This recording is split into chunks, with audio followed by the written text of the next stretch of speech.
Itu ini bang, si sosok pocong itu di tangga bang, kayak begini. Langsung nampakin. Itu bang, saya langsung astagfirullahaladzim, ya Allah, sampai saya kayak gitu ngomong. Saking penasarannya, saya langsung tanya nih sama tetangga sekitar nih, asal usul rumah ini tuh gimana. Jadi dek, ini kontrakan yang punya itu dia kayak semacam, kalau dibilang juragan nasi goreng. Baru selang berapa minggu itu dia kayak anaknya meninggal. Oh yang bener bu, saya kaget dong. Yang pertama itu kata ibu-ibunya dia kecelakaan bang, di dekat daerah sekitar yang saya ngontrak ini nih, di jalan ini. Dia kecelakaan kelindes truk, itu bahkan kayak maaf ya, untung gitu bang, hancur kelindes truk.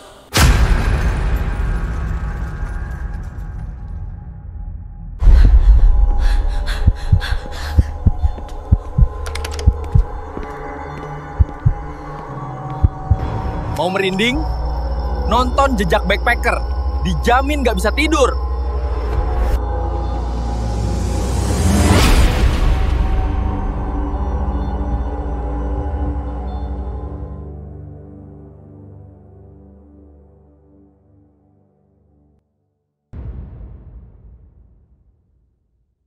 Assalamualaikum warahmatullahi wabarakatuh. Jumpa lagi dengan saya, Ale Jejak Backpacker. Tentunya dalam obrolan misteri Jejak Backpacker kali ini, saya telah kehadiran seorang narasumber yang pernah mengalami kejadian mistis. Seperti apa kisahnya? Langsung aja kita sapa narasumbernya. Assalamualaikum. Waalaikumsalam. Dengan Bang Rangga. Bang Rangga, oke. Bang Rangga, terima kasih nih udah hadir di studio Jejak Backpacker. Jadi Bang Rangga ini dari mana nih kalau boleh tahu? Dari Jakarta. Dari Jakarta. Iya. Tepatnya? Di Jakarta Utara. Jakarta Utara. Iya. Oke. Jadi Bang Rangga ini katanya pernah ngontrak dan di situ kontrakannya itu yang punya kontrakannya ya? Iya. Yang punya kontrakannya itu melakukan pesugihan gitu ya. Nah ini seperti apa nih kisah atau cerita pengalaman yang ingin Bang Rangga ceritain ini nanti? Boleh di spill sedikit dulu aja kisi-kisinya biar penonton lebih tahu dulu nih. Kita kasih tahu dulu.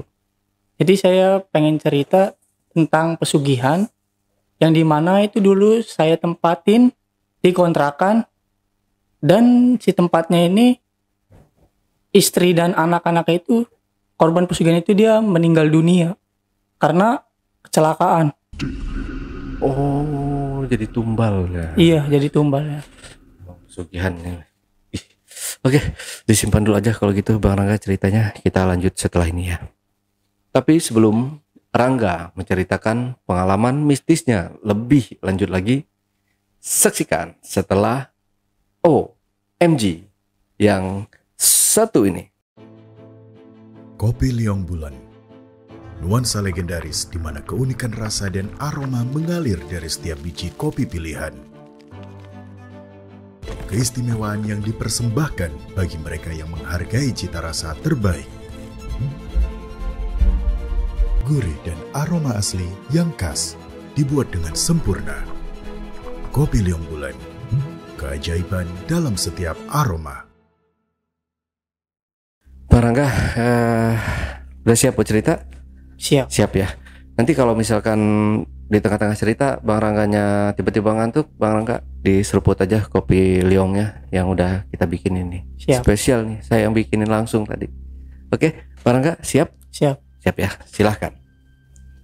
Jadi awal ceritanya pada tahun 2018, dan dimana saya dan orang tua saya itu mencari kontrakan. Nah saya awalnya nggak tahu kayak orang tua saya pengen nyari kontrakan buat kayak kita tempat tinggal lah berempat. Oke. Pas itu besoknya orang tua saya nanya-nanya nyari info kepada teman-temannya di sekitar. Dan pas saya pulang bermain itu, saya dipanggil lah sama orang tua saya. Dia ngomong kepada saya kayak gini, "Nggak, gimana kalau kita ngontrak aja, keluar dari rumah ini. Nah saya jawab dong ke orang tua saya, ya udah terserah mama aja maunya kayak gimana, yang penting kalau Rangga mah ngikut aja gimana baiknya. Rangga cari info juga ya, kayak kontrakan atau yang murah-murah di sekitar yang sekeliling dekat-dekat kita aja, katanya, kata orang tua saya tuh. Nah saya cari info lah ke teman-teman saya. Saya nanya pas saya nongkrong tuh, kan pergi main tuh saya nongkrong ke tempat teman. Tanya, ada kontrakan kosong gak ya di sini, kata saya. Emang buat siapa, kata teman saya. Baru jawab, ya buat gua sama orang tua gua mau ngontrak yang murah-murah aja, yang penting mah kayak bisa buat saya tinggal berempat. Kan saya sama adik saya sama kedua orang tua saya tuh jadi berempat. Pas sudah cari info itu, satu hari itu belum ada kabar sama sekali tuh. Belum ada kabar sama sekali kayak info tentang kontrakan lah buat ke keluarga saya atau kedua orang tua saya. Pas selang berapa hari, ada nih temannya orang tua saya. Dia ngasih tahu, Mbak, ini ada kontrakan kosong. Coba lihat dulu aja, siapa tahu kan minat. Emang di mana daerahnya? Nggak jauh dari tempat yang kita tempatin yang sekarang tuh. Lagi pas belum pindah kontrakan kan. Nah pas sore itu saya langsung ke lokasi tersebut kan, ke tempat kontrakannya. Saya lihat sama keluarga saya. Baru tuh rundingan, orang tua ngomong ke gini ke Rangga, enggak, tempatnya kecil katanya, kurang luas, takutnya kita nggak kebagian lah, apa sepetak doang tuh tempatnya itu, sepetak. Jadi kita yaudah maunya gimana mak, Rangga bilang gitu kan, maunya gimana mak, udahlah cari lain aja, coba sabar aja dulu. Nah udah tuh, jadi mama saya ngomong ke temennya kalau dia itu nggak minat sama kontrakan ini nih yang pertama ditunjukin kan sama temennya. Waktu ya udah tuh saya pulang selang berapa hari, teman saya nawarin, Rang, lu masih nyari kontrakan nggak? Masih, saya bilang gitu kan, masih nyari kontrakan. Di mana emang ada info? Ada, ayo ikut gua aja. Pertama saya sama teman saya dulu tuh saya survei kan, saya cari tahu yang punyanya siapa. Posisi itu kontrakan ada di atas, dia atas bawah kan. Nah ada nih deh, kata dia, buat siapa? Buat saya sama orang tua saya, tinggal berempat sama adik saya. Cukup lah kalau buat berempat mah. Coba bu, maaf bu, saya mau lihat dulu kontrakannya kayak gimana ya. Pas saya diunjukin, naik ke atas tuh tingkat. Kayak gini deh, ini maaf ya, belum disapu, belum dibersihin kan, soalnya belum ada pengontraknya. Nanti kalau kemungkinan ada kontrak di sini, ibu bisa bersihin. Oh iya bu, nggak apa-apa. Nah saya lihat-lihat, saya sempet foto lagi tuh kan, saya kasih tahu lah. Oh ya udah bu, terima kasih ya bu, udah ngasih tahu. Nanti saya infoin lagi kalau emang saya minat, saya datang lagi ke tempat ibu. Itu kontrakan yang kedua bang, ditawarin kan. Saya pulang lah sama teman saya nunggu di depan rumah saya tuh. Nunggu, langsung saya buka pintu kan, Mak ada kontrakan nih, tapi kalau menurut Rangga sih kurang ya Mak, soalnya gimana sih tempatnya kayak kecil banget bang, cuman sepetak. Jadi kan kita kan buat berempat tuh, jadi kita kayak nggak ada kamar. Saya lagi nyari yang ada kamar lah buat adik saya Mak. Buat saya kan, langsung pas itu langsung itu tuh, coba lihat nih, saya kirimin fotonya nih kayak gini Mak, fotonya. Dia ngeliat, ini mah kurang kata dia, nggak ada parkirannya ya katanya. Nggak ada, ya udah susah nyari yang buat ada tempat parkir motornya biar aman katanya gitu. Udah tuh jadi gagal tuh, jadi saya nggak nginfoin ke ibu-ibu yang kontrakan itu kan. Baru saya pergi keluar, saya nyari-nyari lagi sama teman saya yang nemenin tadi.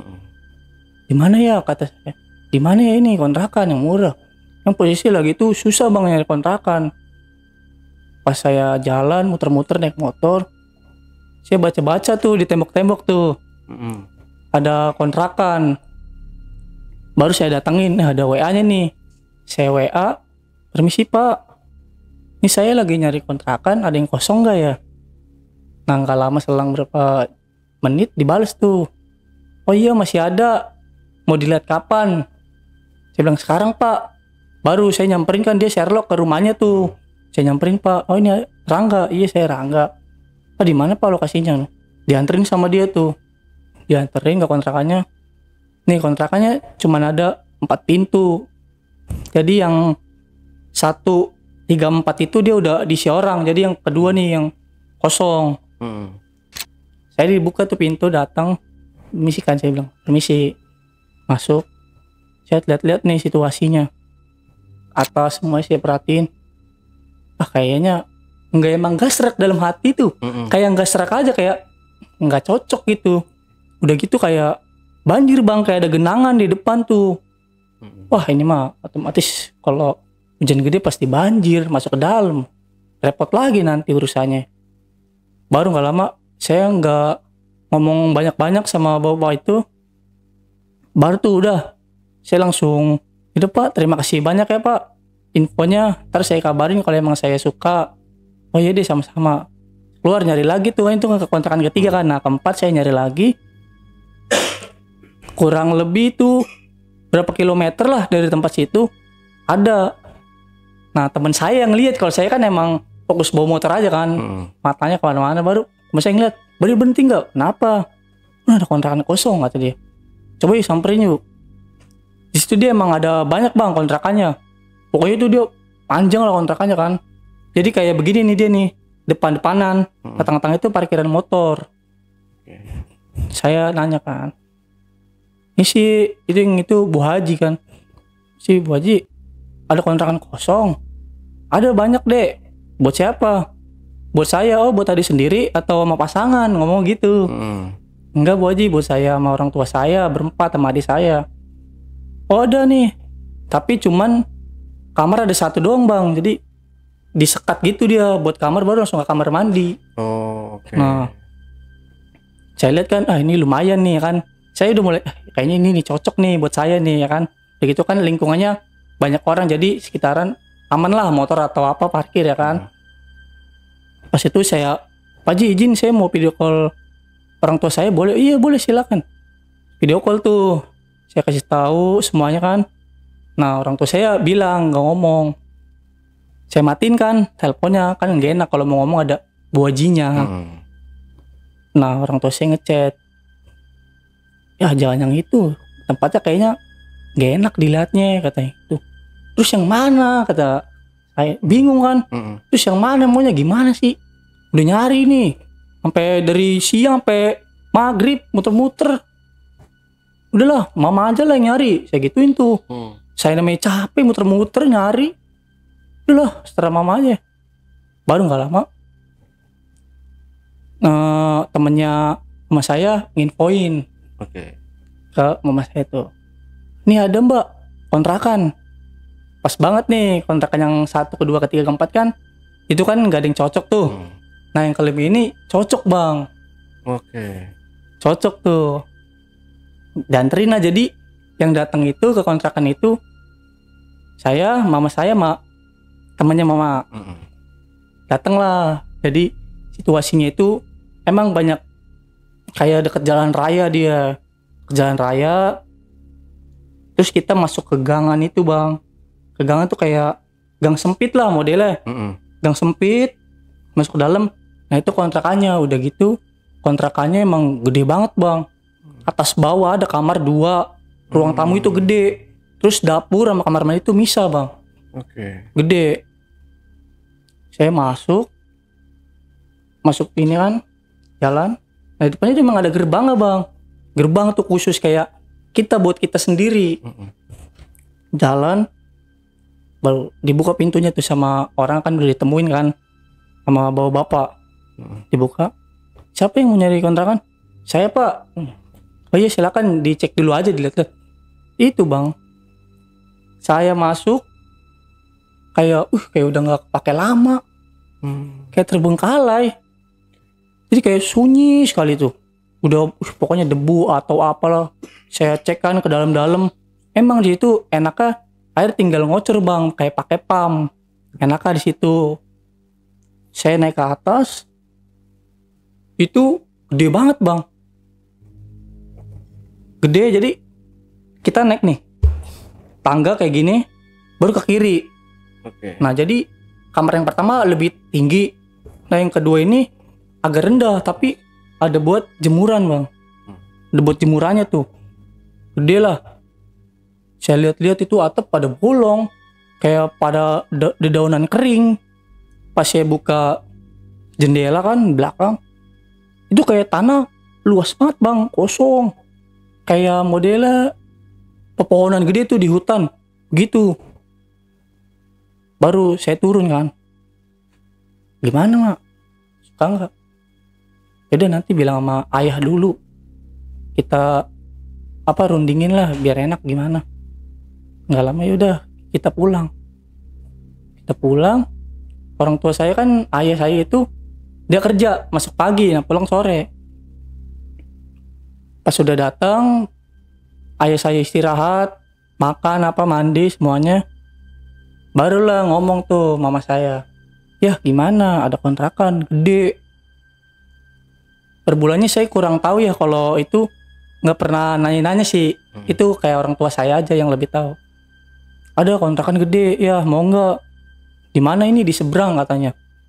Terus parkir motornya ada emang. Ada jadi kontraknya itu kita masuk ke gang sempit jadi ada gerbangnya aman jadinya kalau buat motor masuk. Oh yaudah kalau emang ayah saya nanya ke mama saya. Kalau emang mau yaudah nggak apa-apa. Mau kapan pindahnya? Baru berarti mau nih srek nih. Nah ya udahlah alhamdulillah kan. Berarti saya nggak pusing-pusing nyari. Pas udah seiring waktu berjalan, langsunglah kita komunikasi nih sama yang punyanya nih kontrakan tersebut nih. Baru udah deal pindahnya kapan.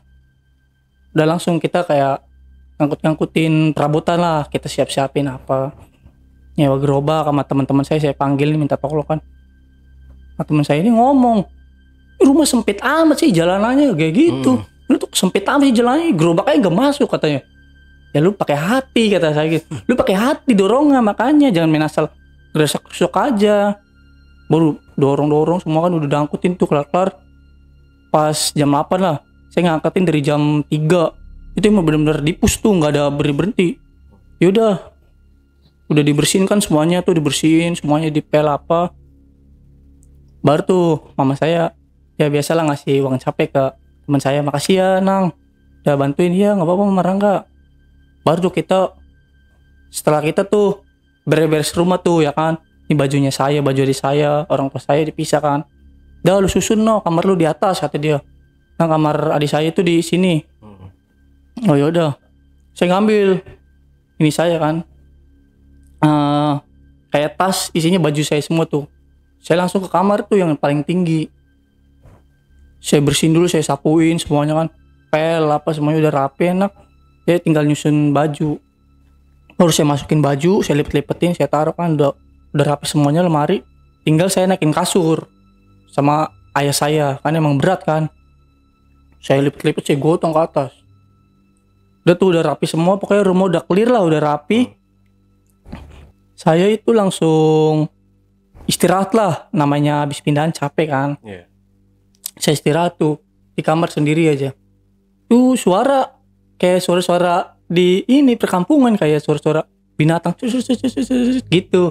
Saya masih maklumin karena kan emang saya baru di tempat situ kan, jadi saya nggak pernah mikir kayak hal-hal yang negatif atau apa. Itu sehari saya tinggal situ aman. Besok saya ngelanjutin kan kayak sekolah. Saya sekolah. Belajar kayak jadi saya sekolah itu masuk siang. Pulang 5:30. Baru saya istirahat. Saya tanya, "Mak, rumah kayak gini amat ya?" Saya nanya gitu. Kenapa sih emang? Enggak Mak, kayak padahal tetangga ya, jalanan tuh rame Mak. Saya nanya gitu tuh. Tuh rame. Tapi kenapa ya? Kok kayak agak sunyi gitu. Pas hari keduanya tuh. Kenapa kayak sunyi gitu Mak? Perasaan lu aja. Mas saya selalu kayak gitu. Ngomong, saya bahas kayak soal mistis gitu. Ngomong langsung, perasaan lu aja itu Mak. Gue gak kenapa-napa. Oh yaudah berarti emang perasaan saya kan. Udahlah, gak saya ambil pusing dah. Pas sudah berapa harian itu aman-aman aja sih bang, alhamdulillah bang, tinggal di situ. Pas makin ke sini kata saya, kok agak aneh nih tempat rumah ya. Udah gitu kayak, maaf ya bang, kayak rezeki atau ekonomi keluarga saya itu kayak susah bang.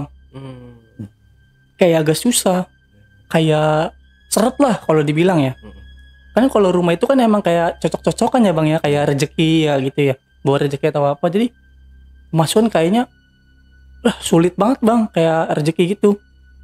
Orang tua saya kayak sering bertengkar lah pas makin kesini tuh bang.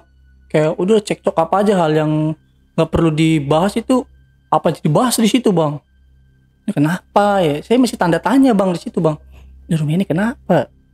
Baru ya udahlah, namanya saya mah ini kan gak mau ngambil pusing, udahlah dulu gua aja lah. Hidup mah jalanin aja udah, bismillah. Saya jalan udah ke atas tuh, ke kamar saya tuh. Kan jadi di setiap kamar itu saya tuh kayak ini bang, ngebersihin. Saya rajin banget ngebersihin, kayak ngepelin apa semuanya itu, sawang atau pesai semua bersihin tuh. Nah saya juga jangan nggak lupa juga kayak sholat zikir di tempat itu bang. Saya sering tuh kayak gitu tiap hari, kan namanya kewajiban kita di kamar tuh saya. Itu aman-aman aja bang. Pas gak lama saya pergi keluar nih, main nih, ini kayak intilin, kayak ada yang ngikutin gitu bang, kayak ada yang ngikutin. Nah aneh tuh, kayak ada yang ngikutin. Saya tengok-tengok kayak gini tapi nggak ada yang ngikutin. Saya jalan kayak ada yang ngintilin. Saya emang situ pasti yaudah bodo amat ya lah. Saya main pulang, alhamdulillah tuh nggak ada yang ngintilin lagi bang. Tuh kagak ada yang ngintilin lagi. Jalan masuk, mak mau makan mak, tanggal lapar. Oh no katanya, masaklah di dapur. Udah saya masak tuh, masak masing-masing. Itu kayak ini bang, sekelibet lewat bang, dari arah kamar mandi. Jadi kan ini dapur nih, kita masuk, ini kan ruang tamu, kita masuk ke sini dapur nih, dapur ini tempat masakan nih. Nah sini kayak pintu kayak buat tempat pam. Itu. Nah sebelah kanannya itu kan rak piring, dekat pintu kamar mandi. Nah ini kamar mandi. Saya masak tuh, masak telur lagi tuh, masak telur lewat, set. Saya nengok nih, apaan tuh? Biarin lah, sekali masak, 2 kali lewat lagi ke arah kamar mandi, set. Biarin, ketiga kali saya langsung buru-buru bang, tak matiin kompor, ambil nasi buru-buru, ngomong sama saya, mak ini kontrakan aneh amat sih mak. Kenapa sih lu? Kenapa lagi muka lu panik amat? Gimana ke panik? Lagi masak, ini ada yang lewat baju putih, sangsrong aja. Udah, gua aja nggak pernah selama sini. Dalam hati saya, nah, iya belum aja nanti. Kan baru saya tuh diinin kan. Saya makan. Nah si adik saya ini nggak lama besoknya sama ngalamin kejadian kayak saya. Ngomong, kak bener kak yang lu ngomong kak, katanya, kata adik saya. Gimana? Iya sering ada yang lewat, kadang gue denger suara anak kecil, kayak anak kecil main di dalam kamar mandi bang. Dalam kamar mandi main, kayak suara anak kecil main gitu. Pas dibuka sama adik saya, itu nggak ada anaknya, kagak ada suara satupun, nggak ada. Nah baru nggak lama situ mama saya percaya kan. Yang bener sih, bener mak, ini Rangga cerita emang bener. Sama adik saya kan cerita juga tuh pas banget, jadi dia percaya. Pas besoknya bener mama saya baru. Mama saya pulang habis main sama temannya keluar. Itu dia sendiri. Saya kan emang ke sekolah kan sama adik saya. Dia sendiri tuh masuk ke dalam tuh. Dia langsung ngomong gini ngerasanya bang, kok perasaan ini rumah sunyi amat ya. Cerita ke saya tuh, ini kok perasaan rumah sunyi amat ya. Kalau setiap masuk gang, pas baru masuk gang nih, itu masih aman bang, kayak suara apa semuanya kedengeran. Pas udah agak mau perbatasan gerbang, langsung tep, langsung teng aja sunyi. Udah tuh buka kunci dah mama saya. Pas masuk nyalain TV dong mama saya, langsung dengerin lah berita apa, nonton TV. Tuh mama saya denger kayak suara detikan jam doang bang, kayak tek kayak gitu. Padahal posisi di situ kan deket jalanan, Iya. tetangga rame, otomatis kan kayak suara itu kan kedengeran ya bang, walaupun Iya. kayak sedalam-dalamnya rumah kan kedengeran tetep kan kalau kita lagi berbisik atau apa. Baru tuh mama saya itu sempat takut bang, sempat takut, tapi dia memberanikan diri supaya biar dia nggak takut kan. Sampai sore dia pas saya pulang sekolah, sampai sore di situ tuh karena kan ayah saya emang kerja mulu. Sore pulang tuh saya 5:30. Assalamualaikum mak, mana ini mama saya kan? Pintu kebuka begini, mama saya di atas. Dia nggak tahu mama saya lagi ngeliatin pemandangan ke arah yang ono, yang tanahnya luas itu tuh, yang di dekat kamar saya yang jendela tuh, dia ngeliatin kayak gini aja. Assalamualaikum mak, lu udah balik katanya. Udah balik, mama nggak denger. Iya gue lagi ngeliatin pemandangannya enak juga ya di sini ya. Iya lah enak lah pemandangannya, deket pepohonan pemandangannya. Salim tuh turun dia sama saya. Mak, mama ngejak apa? Pernah ngalamin gak selama tinggal di sini mak? Kayak rangka misalkan kayak gangguan atau apa? Pernah nggak mama katanya? Pernahnya kenapa? Mama itu ngelihat pas buka pintu, baru masuk buka pintu, anak kecil lagi lari-larian. Tuh, anak kecil lari-larian tuh, dia kayak main-main, anak kecil lari-larian. Terus apa lagi mak? Udah sih, kalau mama itu doang. Kalau Rangga itu pertama baru ngeliat tuh kayak sosok yang kuntilanak ini mak. Kalau adik saya anak kecil kan, gak lama langsung, udahlah lu gak usah bahas-bahas kayak ginian. Udah tahu ayah lu gak ada, kan mas saya takut. Udah gak usah bahas-bahas kayak gini, lu ada-ada aja lu. Yaudah saya dimail mandi lah. Mandi pulang sekolah kan, mandi baru tuh. Namanya kayak ini kan kalau setiap saya mandi kan keran kan saya ini kan buka kenceng kan, kayak keluar air doang tuh, suara air. Saya nggak tahu bang, kirain mas saya yang manggilan. Rangga. Saya diem dong, saya matiin keran, berhenti nggak ada suaranya. Pas Rangga mandi lagi, sur, ada yang ngomong lagi, Rangga. Baru udahlah saya matiin, saya dengerin kan, selinuk nih, saya kayak gini cari-cari di tembok kayak gini semuanya nih. Mana nih suaranya ya? Gak ada sama sekali. Udahlah saya bersih lap semuanya, ngomong, mau manggil Rangga ya? Apa sih, orang gua di depan lu aneh lah. Tadi yang manggil Rangga siapa? Manggil Rangga. Gua nggak tahu katanya. Yang bener sih mah nggak usah bercanda sih mak, kan kalau mama saya kan bercanda mulu orang kan. Yang bener sih mah nggak usah bercanda. Iya serius katanya. Aneh lagi aja kata saya nih, makin parah ini cerita nih. Udahlah bodo amat, langsung pas banget waktu itu malam Jumat itu saya ditampakin oleh sosok pocong bang. Pocong tuh, jadi kayak pocongnya itu dia kalau dibilang mukanya maaf ya jelek gitu bang. Kayak maksud kayak apa sih? Hancur ya. Iya kayak belatung gitu keluar tuh. Ih parah bang. Itu saya lari bang, langsung bang. Di atas kamar turun saya langsung lari. Kan kalau emang keluarga saya ngumpul tuh pasti selalu bertiga bang. Mas saya, ayah saya, adik saya. Saya tuh gak pernah ikut gabung bang, jarang. Nongkrong saya tuh lebih baik kayak di kamar menyendiri gitu. Saya ngeliat bang, dia kayak di jendela saya, kayak gini. Loncat bang saya bang. Kaget, mana saya tiduran pas buat gini kan. Itu jendela bang. Saya kaget, turun kan, astagfirullahaladzim. Turun saya, lari ke tangga. Lu kenapa? Enggak mak. Enggak, lu keringet dingin begitu katanya. Iya mak, pocong. Pocong di mana? Jendela. Ngomong gemeteran kayak. Jendela mak. Mukanya hancur terus kayak, tahu nih kayak binatang apa tuh yang kayak gini. Orang saking gugup kan. Belatung, iya kayak. Makin gak beres air rumah. Udah lama pindah aja jangan di sini. Saya ngomong kayak gitu. Udah pindah aja lah. Takut Rangga di sini mah. Udah baru berapa minggu. Mau gimana mah, orang tempatnya begini masa iya kita harus ngejalanin mulu. Gini aja udah capek istilahnya pas pertama kan.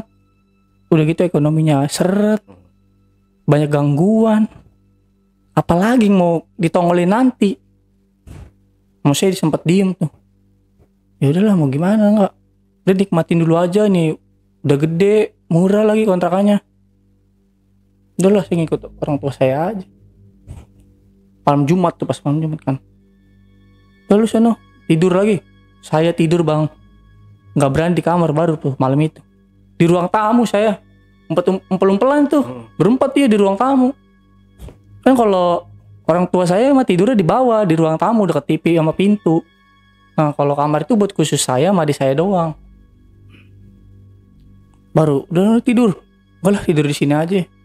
Takut tidur di atas, ngeri ntar yang ada kayak gitu lagi ya kan. Baru di jalan tidur, besok pagi. Jadi kalau setiap pagi sampai sore itu kadang mama saya ke rumah ini, ke rumah nenek. Adik saya itu emang gara-gara ditampakin kan sama sosok anak kecil tuh, langsung takut dia, nggak mau tidur di atas. Saya juga kan ditongolin kan sama si pocong ini nih. Udah tuh pada tidur berempat di bawah ruang tamu. Pas tidur, besoknya pagi ayah saya berangkat kerja. Nah mama saya ke rumah nenek. Kalau adik saya sama saya itu sekolahnya siang, pulang jam 5:30 kalau saya. Kalau adik saya sekitar pulang jam 5. Kalau adik saya pulang itu dia langsung ke rumah nenek, nggak ke rumah. Saya istirahat, pulang tuh jam 3 sholat asar tuh kan istirahat tuh. Saya pulang, lapar mau makan. Pulang, tok-tok, nggak ada orang. Ke rumah nenek lah pergi. Mak, kunci mana? Itu di bawah sepatu. Bukannya ngomong. Kalau tahu kayak gini mah nggak usah nyamper ke sini. Capek-capekin jalan aja kan. Pas saya buka, saya nyari kunci tuh. Buka. Itu ini bang, si sosok pocong itu di tangga bang. Kayak begini. Langsung nampakin. Itu bang, saya langsung astagfirullahaladzim ya Allah, sampai saya kayak gitu ngomong. Dia cuman sekejap doang dia nongol langsung terus di tangga. Malah lagi perut lagi lapar. Saya beraniin itu bang. Langsung udah amat lah. Pintu saya buka semua tuh. Gerbang udah saya langsung nyalain TV, saya kencengin saking saya takutnya. Pas banget mama saya masak tuh. Langsung makan buru-buru. Lalu langsung pergi lagi, saya kunci pergi langsung sekolahan. Saya di sekolah sampai diem gini aja. Itu apaan sih yang saya lihat tadi? Pocong begitu amat mukanya. Udah tuh, saya pulang sekolah kan. Pulang sekolah udah langsung kayak nanyain ke ayah saya kan. Ya, pindah aja sih rumahnya. Takut. Kenapa harus takut sih? Kan rame ada ayah mama. Ya ayah mungkin gak ngerasain kan karena ayah kerja di luar. Nah Rangga sama adik saya itu ngerasain kan. Pindah aja yuk. Pokoknya kata-kata itu saya ngomong mulu, pindah aja sih, pindah aja di sini. Mau gimana lagi nih, murah atau apa ya kan. Baru udah Rangga tidur aja. Mungkin Rangga lagi capek ya kan. Dia makanya bisa kayak nongolin. Udahlah. Pas itu besokannya ada kayak kalau dibilang itu kayak orang pinter bang. Oke. Dia orang pinter, jadi saya kalau manggil itu nenek, saya kalau mama saya manggil mbak. Dia nanya nih sama orang yang di rumah, adiknya mama saya tuh kan ada tinggal bareng sama nenek saya kan. Ini kemana? Dia ngontrak sekarang. Ngontrak di mana? Di sana, di seberang.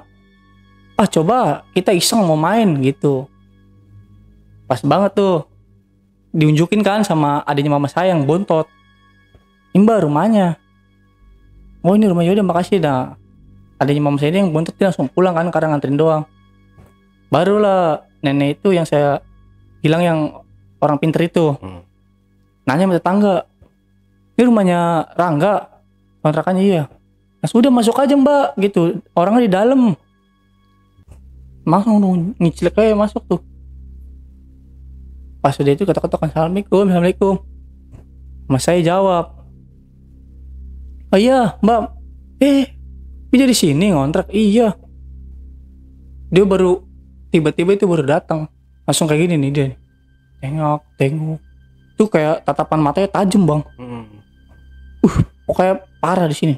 Tatapan matanya tajam tuh dia, tengok.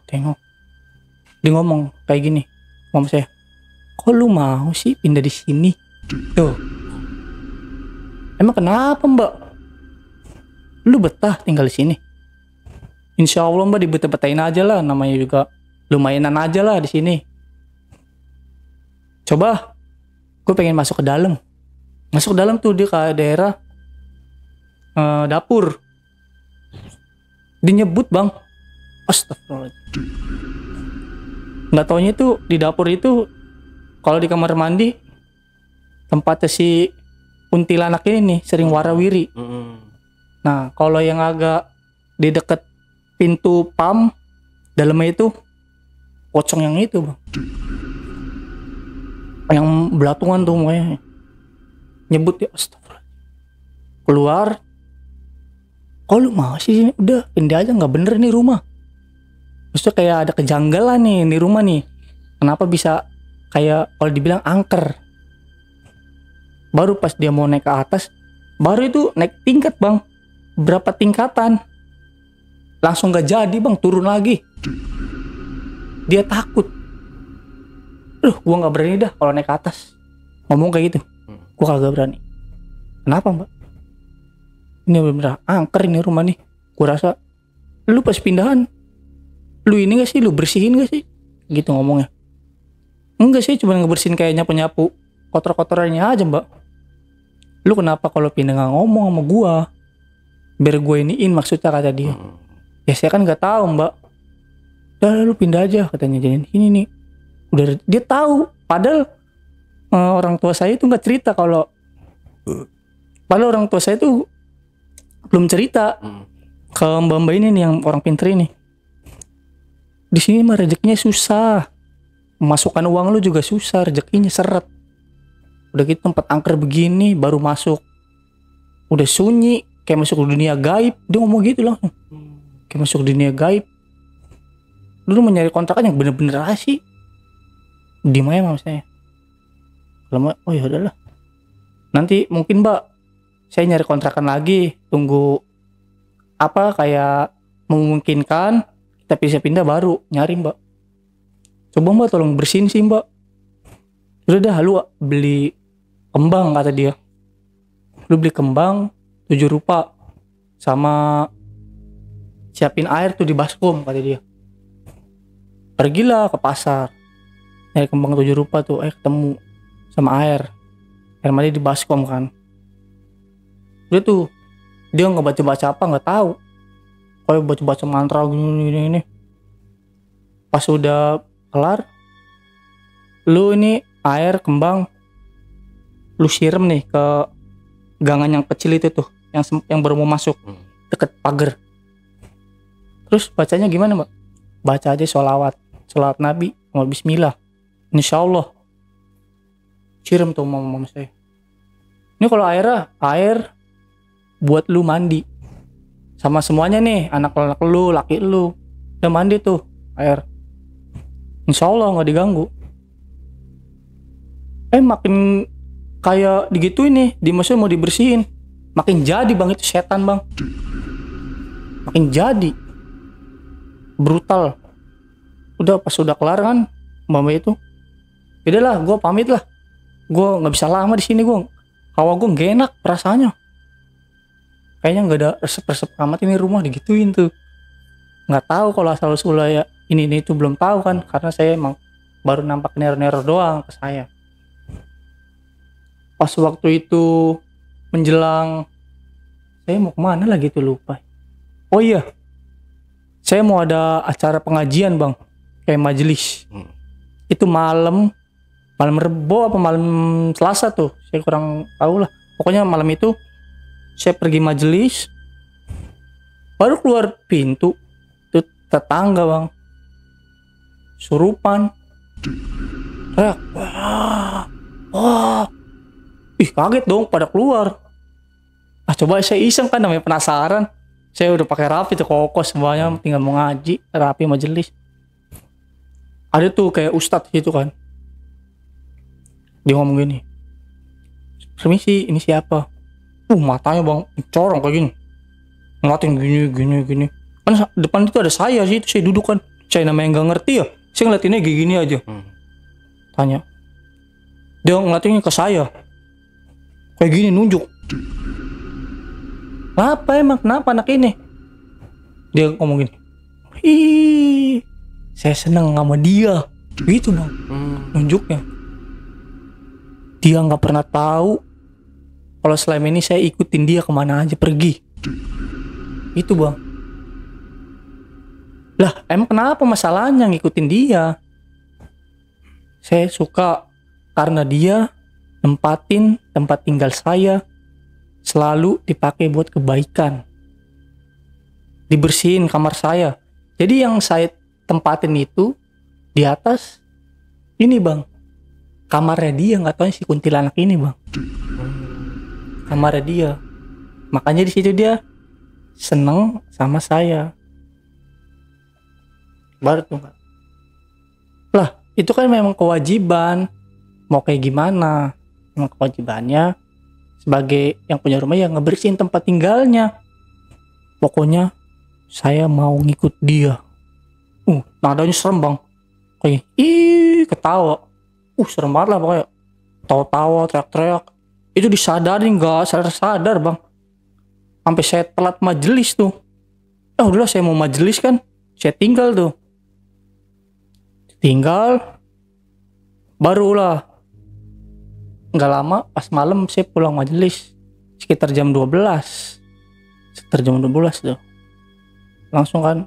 Assalamualaikum mak dikuncin, saya udah dikuncin kan. Saya buka gerbang. Assalamualaikum mak. Dibuka. Pulang majelis lah malam amat. Iya tadi ngobrol dulu sama temen kan. Itu saya cerita itu gimana? Yang tentang yang tadi kesurupan tetangga.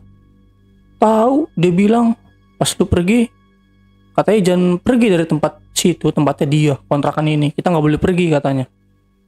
Kok nggak boleh pergi? Ya suka-suka kita lah kan, kita hak kita mau tinggal di mana aja. Percuma kalau kita tempatin tempat tinggalnya dia. Kalau dia nggak ngasih kebaikan buat kita, buat apa mak? Iya sih, gue mah nggak tahu kata mama saya. Gue mah nggak tahu. Orang dia cuma ngomong gitu.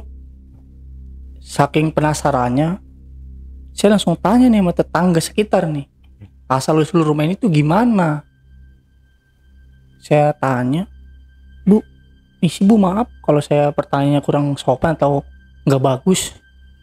Ini dulu kontrakan apa sih Bu? Dia cerita tuh langsung ibu-ibunya ke saya kan. Posisi itu cuman saya berdua doang. Karena emang ibu-ibu di depan itu lagi kayak santai. Saya iseng-iseng lah nanya kan. Dia nggak taunya tahu asal usulnya. Jadi Dek, ini kontrakan yang punya itu dia kayak semacam kalau dibilang juragan nasi goreng. Enak lah masakannya kalau dibilang kan. Baru selang berapa minggu itu dia kayak anaknya meninggal. Oh yang bener Bu, saya kaget lah. Meninggal? Iya meninggal. Itu kejadiannya kenapa ya Bu? Kira-kira ya Bu? Jadi itu dua-duanya anak itu pada meninggal. Oh yang punya kontrakan nih? Iya yang punya kontrakan itu, jadi dua-duanya anaknya itu pada meninggal bang. Yang pertama itu kata ibu-ibunya dia kecelakaan bang. Di dekat daerah sekitar yang saya ngontrak ini nih, di jalan ini. Dia kecelakaan kelindes truk. Itu bahkan kayak maaf ya, buntung gitu bang, hancur. Kelindes truk, meninggal. Yang pertama tuh. Nah kalau yang keduanya dia itu nggak tahu sakit apa. Pokoknya ibu itu bilang sakit parah. Akhirnya dia berbaring di tempat tidur doang bang. Si anaknya atau ibunya nih? Anak yang kedua bang. Okay. Iya kan anak pertamanya udah meninggal tuh. Selang beberapa lama yang kedua nih anak nih meninggal. Dia berbaring aja kayak ngalami sakaratul maut. Kayak berbaring gini itu anaknya gemuk bang. Sampai badannya kurus banget, kayak kemakan. Oke. Nggak lama kira pas dibawa ke rumah sakit, dicek lah sama dokter, itu nggak ada penyakit ya bang. Anehnya di situ penyakit nggak ada. Udah mau diapain rongsen lah atau dicek semua segala macam, kagak ada penyakitnya itu. Akhirnya memutuskan, dokter bilang kalau anak si bapak yang punya kontrakan ini meninggal dunia. Meninggalnya tragis tuh. Anaknya yang pertama, yang kedua. Baru apa lagi bu? Saya tanyakan apa lagi bu? Bahkan sampai istrinya juga ikut meninggal. Selang berapa minggu atau berapa lama gitu, istrinya meninggal. Karena dia kayak frustasi kan. Kayak anak dua-duanya meninggal. Terus makin kesini kayak ya hubungannya dia itu kayak nggak beres. Dia frustasi, akhirnya memutuskan buat istrinya itu kayak bundir di belakang kontrakan tersebut. Bundir. Jadi warga itu dia sekitar bundirnya malam bang, nggak ada yang orang tahu. Pas suaminya pulang, baru tuh kalau bahwa ngelihat istrinya itu dia udah bundir, kegantung. Langsung udah dia hidup tinggal sendiri. Tapi dianya kayak si yang punya kontrak ini, bapaknya ini yang penjual nasi gorengnya, dia hidupnya kayak aman-aman aja bang. Sedangkan kayak tumbalnya itu ke anak sama istrinya, dia nggak tahu kalau itu efeknya. Jadi ya udahlah. Berarti ceritanya jadi selama ini yang saya diteror ini bu kayak sosok pocong, terus mukanya hancur banget bu. Saya sering diteror bu. Pocong itu hancur, kuntilanak, terus anak kecil bu. Berarti selama ini mungkin arwahnya anak dan istrinya bapak ini kali. Saya cerita begitu kan. Kayaknya deh, soalnya juga saya dengar kata dia, kalau setiap malam itu kayak ada rintihan ketawa atau kayak nangis gitu. Sedang kayak suara anak kecil. Berarti yang ngalamin bukan saya doang ya bu, yang ibarat yang ngedenger suara-suara aneh kayak gini ya bu. Iya saya juga denger deh. Kan jadi posisi ibu itu tinggalnya deket kontrakan saya di samping sininya tuh. Tetangga banget ya. Tetangga banget dia. Baru ya udah bu, kalau kayak gini terima kasih ya bu infonya bu. Baru tahu kalau emang tempat ini seangker ini bu. Langsung saya udahlah memutuskan buat nggak lama tinggal situ, langsung kayak pindah rumah. Kita pindah rumah ke kontrakan lain karena di kontrakan yang lama ini tidak memungkinkan kan, banyak teror-teror dan kejadian aneh lah. Udah gitu kalau bisa dibilang kayak tempat dulunya pesugihan nih tukang bapak nasi goreng ini. Jadi kita berempat memutuskan untuk nggak ngontrak lagi di situ. Kita pergi ke kontrakan yang baru. Alhamdulillah pas setelah kita pergi dalam kontrakan baru itu nggak ada kendala apapun. Terus dan kayak rezeki membaik lagi, ekonomi dan hubungan mama saya dengan ayah saya itu kayak aman-aman aja. Jadi kita kayak hidup sewajarnya aja, berjalan dengan lancar. Itu bang. Oke. Tapi sewaktu Bang Rangga sama keluarga menempati rumah itu masih berjualan aja itu si yang pelaku, yang diduga pelaku pesugihan?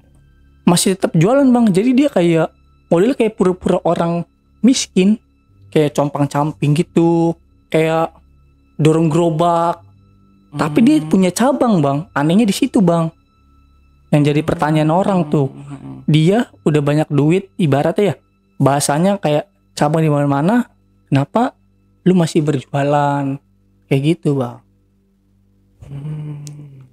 Tapi hidup sendiri karena udah nggak ada istri sama anaknya ini tadi, karena udah ditumbalkan itu tadi. Sekarang dia hidupnya sendiri karena dia itu kan udah ibaratnya menumbalkan anak dan istrinya dia. Jadi sekarang lebih hidup sebatang kara, dia sendirian udah nggak ada satupun keluarga atau apa. Oke, tapi banyak kontrakannya. Setahu saya itu waktu pas ngontrak dia cuman ngasih tahu kontrakan yang saya tempatin doang, Bang. Tapi kalau selebihnya itu dia nggak cerita, cuman kayak ini kontrakan saya ini doang gitu ngomongnya. Pas kita negosiasi tuh buat ngontrak tuh. Tapi Bang Rangga dengar-dengar nggak sih kalau si pelaku ini kayak menumbalkan selain keluarga kayak gitu? Apa memang dia hanya menumbalkan keluarganya aja? Dia itu lebih menumbalkan ke keluarga sih, nggak kayak berdampak ke orang lain. Orang lain tuh cuman berdampak kayak ditampakin sosok-sosok yang tak kasat mata, diliatin lah gitu. Sama korin-korin dari ini ya apa namanya yang almarhumah istrinya. Iya, sama mungkin sama agent korinya lah yang nyerupai dia, yang menakut-nakutin yang saya dan keluarga tuh di kontrakan itu tuh.